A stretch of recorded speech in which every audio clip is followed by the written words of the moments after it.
नमस्ते. आज मी ना शाळं नारळ असतं ना आपलं, त्याची मलईचं भजी करते.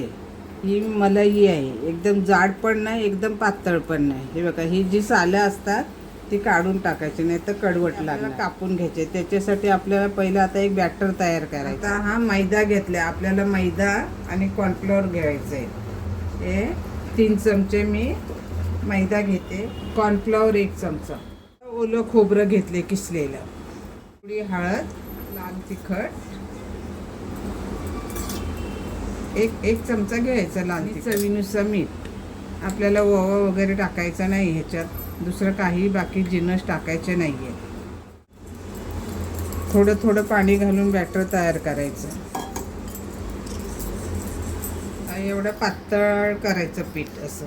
हे बघा, जास्त घट्ट नाही, जास्त पातळ नाही, मिडियम करायचं. हे बघा, एवढे आकाराचे काप करून घ्यायचे.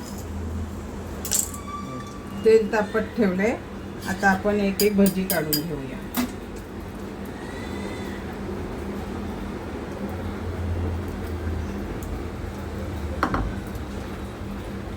शाळा नारळाची भजी तयार आहे. टोमॅटो सॉस, हिरवी चटणी, पुदिन्याची चटणी, कशा चटणी बरोबर तुम्ही खाऊ शकता. आवडलं शेअर करा, लाईक करा आणि सबस्क्राईब करा.